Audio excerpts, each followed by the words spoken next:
Shalom saudaraku. Di dalam kitab Raja-Raja 1 Raja-Raja 19, di sana ada satu perikop yang menceritakan tentang panggilan terhadap Elisa. Nah, panggilannya menarik saudaraku. Saya bacakan ayat 19 mulai. Setelah Elia pergi dari sana, ia bertemu dengan Elisa bin Safat yang sedang membajak dengan 12 pasang lembu, sedang ia sendiri mengemudikan yang ke-12. Ketika Elia lalu dari dekatnya, ia melemparkan jubahnya kepadanya. Jadi yang dilakukan Elia pada waktu itu adalah melepas jubah, kemudian melemparkan jubah kepada Elisa. Ayat 20, lalu Elisa meninggalkan lembu itu dan berlari mengikuti Elia, katanya. Biarkanlah aku mencium ayahku dan ibuku dahulu, lalu aku akan mengikut engkau. Jawabnya kepadanya, baiklah, pulang dahulu dan ingatlah apa yang telah kuperbuat kepadamu. Yang diperbuat apa, saudaraku? Bahwa aku telah melemparkan jubahku kepadamu. Saudaraku, kalau kita baca ayat 21, dikatakan, lalu berbaliklah ia daripada Elia, ia mengambil pasangan lembu itu, menyembelihnya dan memasak dagingnya dengan bajak lembu itu sebagai kayu api. Alat bajaknya untuk kerja itu dijadikan kayu api, lembu-lembunya dipotong dan disembelih, ya, dimasak. Ia memberikan daging itu kepada orang-orangnya, dibagikan semua pada pegawai-pegawainya. Kemudian makanlah mereka pesta, saudaraku. Sesudah itu bersiaplah ia lalu mengikuti Elia dan menjadi pelayannya, saudaraku. Jadi riwayat panggilan Elisa itu menarik sekali. Nggak ada perkataan, saudara, hanya satu tindakan melempar jubah. Tapi roh dari Elisa menangkap ini adalah panggilan. Saudaraku, panggilan bagaimana seorang itu akhirnya menyerahkan hidup kepada panggilan tersebut, itu adalah sebuah peristiwa yang dicatat di sini. Itu bisa terjadi dalam hidup Anda, hidup saya. Kita akan tiba pada satu saat di mana Tuhan memanggil. Dan ketika Tuhan memanggil, saudaraku, yang ditunggu oleh Tuhan adalah respons. Di sini Elia memanggil dengan caranya yang khas, yaitu melempar jubah. Seakan-akan Elia mau berkata bahwa jubah ini nanti akan jadi milikmu. Ini panggilan. Nah, kemudian Elisa mengerti hal itu. Dia minta izin untuk dia mencium ayah ibu, diizinkan, kemudian dia bakar akan kayu bajaknya itu dia pakai sebagai kayu bakar untuk masak lembu-lembu yang dia sembelih, habisin semua alat-alat kerjanya. Dia tutup usaha pembajakan, saudaraku. Ya. Dia kemudian mengikuti Elia, menjadi pelayan. Entah berapa tahun, saudaraku, sampai kemudian muncullah Elisa. Saudara, panggilan itu akan datang dalam hidup saudara, hidup saya. Ada satu momen perjumpaan di mana Tuhan memanggil. Beberapa waktu lalu saya menyampaikan tentang Tuhan jalan di bawah pohon ara di mana di atasnya nangkring seorang yang bernama Sakeus, kepala pemungut cukai. Tuhan langsung berkata, Sakeus, turunlah karena aku harus menumpang ke rumahmu. Ini panggilan, saudaraku. Nah, panggilan ini membutuhkan respons. Kalau kita baca kisah dari Elisa, responnya radikal. Dia pamit orang tuanya, kemudian dia selesaikan masalah bisnisnya, bahkan dia istilahnya bakar itu semua. Ya, kalau istilah kita bakar kapal gitu, saudaraku, ya sudah tidak bisa balik lagi. Tapi yang luar biasa, respon itulah yang dicatat di dalam Alkitab yang menjadi sumber kebenaran buat kita sekaliannya. Bagaimana dengan saudara? Ketika Tuhan memanggil, apakah Anda mendengar, berkata ya tapi tidak melangkah?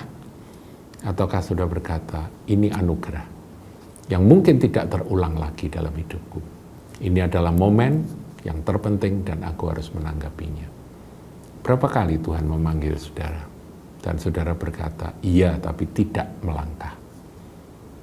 Saat ini saudaraku, kalau Tuhan memanggil Anda untuk bertobat, bertobatlah. Tuhan memanggil Anda untuk melayani, berkata, siap Tuhan, aku mau melayani. Tuhan memanggil saudara untuk apa saja, Roh Kudus berbicara, berkatalah, aku mau Tuhan, dan lakukanlah.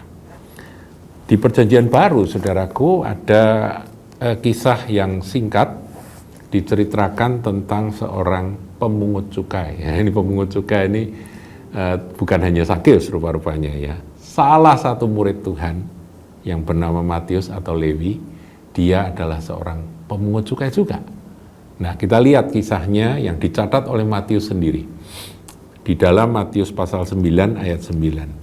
Judul perikopnya, Matius pemungut cukai mengikut Yesus. Setelah Yesus pergi dari situ, ia melihat seorang bernama Matius duduk di rumah cukai. Dikatakan di tempat lain sedang menghitung uang. Lalu ia berkata kepada Matius. Yesus berkata pada Matius, ikutlah aku. Maka berdirilah Matius lalu mengikut dia. Kemudian ketika Yesus makan di rumah Matius, datanglah banyak pemungut cukai dan orang berdosa dan makan bersama-sama dengan dia dan murid-muridnya. Pada waktu orang Farisi melihat hal itu, berkatalah mereka kepada murid-murid Yesus, mengapa gurumu makan bersama-sama dengan pemungut cukai dan orang berdosa? Yesus mendengarnya dan berkata, bukan orang sehat yang memerlukan tabib, tapi orang sakit. Jadi pergilah dan pelajarilah arti firman ini yang kukehendaki ialah belas kasihan dan bukan persembahan. Karena aku datang bukan untuk memanggil orang benar, melainkan orang berdosa. Saudaraku, respons yang mengagumkan dari seorang pemungut cukai yang tentunya jauh dari hal-hal yang religius. Makanya kan dia disorot oleh para orang-orang Farisi ketika dia menanggapi akan panggilan Tuhan. Saudara nggak peduli situasi Anda, kondisi Anda, posisi Anda saat ini seperti apa. Mungkin engkau sedang ada di dalam lingkaran dosa, lingkaran orang-orang berdosa, atau pekerjaan yang berdosa. Tapi ketika Tuhan memanggil, jangan menolaknya. Sebab itu kesempatan, itu kasih karunia. Ketika Tuhan berkata, ikutlah aku, mari kita berdiri dan tinggalkan akan meja kerja pemungut cukai yang berdosa itu. Tinggalkan dan ikut Yesus. Itulah Matius, saudaraku. Dan Matius ini menjadi salah seorang dari murid Tuhan yang berjasa menuliskan akan Injil Matius. Saudara, mari kita menanggapi akan panggilan Tuhan. Dan kalau panggilan itu ditanggapi, Tuhan akan masuk dalam hidup kita. Tuhan Yesus masuk dalam rumah dari Matius, dan hasilnya teman-teman Matius, para pemungut cukai dan orang-orang berdosa pada datang semua. Dan itu menggenapi akan apa yang tertulis dalam Lukas 15 ayat 1 yang dulu pernah saya bacakan. Dan ini memang sesuatu yang sekarang langka terjadi, saudara. Orang-orang berdosa datang berkerumun, berkumpul dekat dengan Tuhan Yesus, nyaman dengan Tuhan Yesus. Ya, kalau kita mau jadi seperti Tuhan Yesus, seharusnya seperti ini, saudaraku. 15 ayat 1 ya, Lukas. Para pemungut cukai dan orang-orang berdosa biasanya datang kepada Yesus untuk mendengarkan dia.